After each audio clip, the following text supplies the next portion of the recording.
For over 2,000 years, people have searched for a city that may have never existed, and yet the idea of Atlantis refuses to disappear.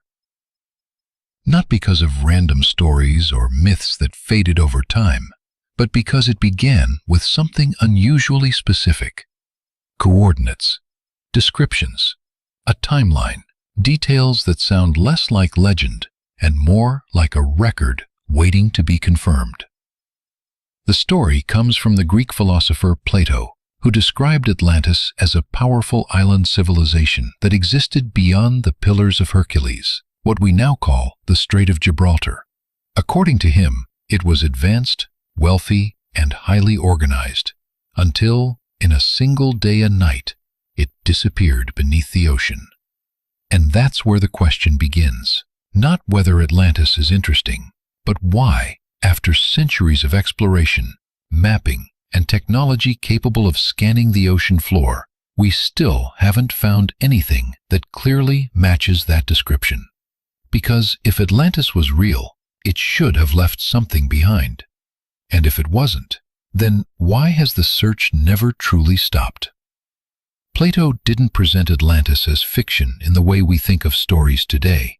He introduced it through dialogues, Timaeus and Critias, as something passed down through generations, traced back to Egyptian records, and ultimately to a man named Solon, who was said to have brought the story to Greece centuries earlier.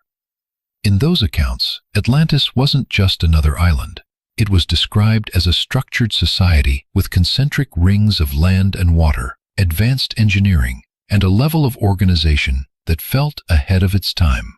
It was also portrayed as a warning, a civilization that became powerful, then corrupted, and was ultimately destroyed as a result. And that dual purpose, history and lesson, is what makes it difficult to categorize. Was Plato documenting something real, or using a detailed story to illustrate a philosophical point? Because if it was purely symbolic, it's unusually precise. And if it was real, then something significant would have had to happen for an entire civilization to vanish without leaving a clear trace. Over the centuries, people have tried to answer that question. Explorers, historians, and even governments have looked for Atlantis in multiple locations, each one backed by its own theory, its own interpretation of Plato's description. Some have placed it in the Atlantic Ocean, beyond the Strait of Gibraltar, exactly where Plato suggested. Others have argued for the Mediterranean, pointing to ancient civilizations that were destroyed suddenly, like those affected by volcanic eruptions or seismic events. There have been claims linking Atlantis to the island of Santorini, where a massive eruption devastated the Minoan civilization. Others have pointed to regions near Spain, the Caribbean, or even Antarctica. And each time, a new claim emerges. It follows the same pattern: initial excitement, partial evidence, and then uncertainty. Because no discovery has ever matched the full description: an advanced island civilization, completely submerged, with structures that clearly align with what was described thousands of years ago. And that repetition, search, claim, doubt, has kept the mystery alive. Not because nothing has been found, but because nothing has been found that fully fits. If Atlantis was real, then it wasn't just lost, it was misplaced.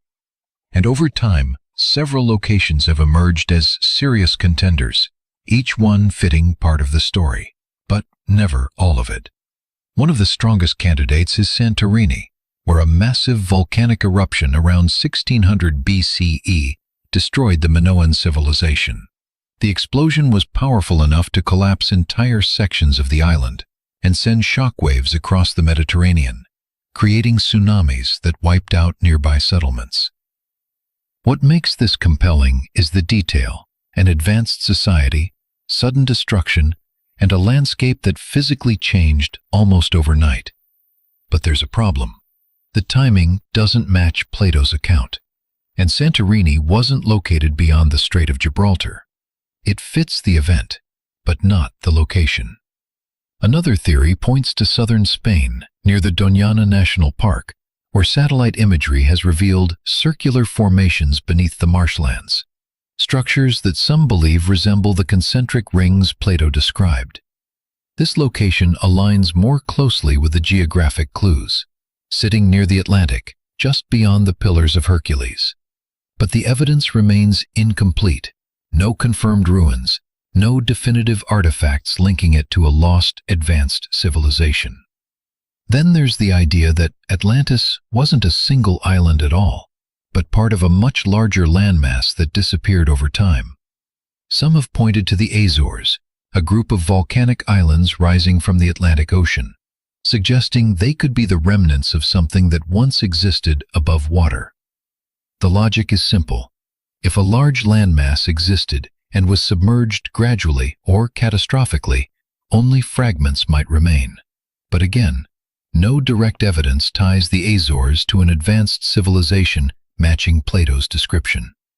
Other theories go even further, placing Atlantis in the Caribbean, Antarctica, or deep beneath the Atlantic seabed.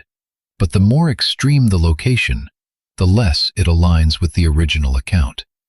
And that's the pattern that repeats every time. Each place explains part of the story: advanced culture, sudden destruction, geographic clues. But none of them explain all of it.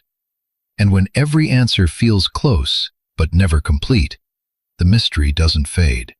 It deepens. Because the more places we search, the clearer one thing becomes.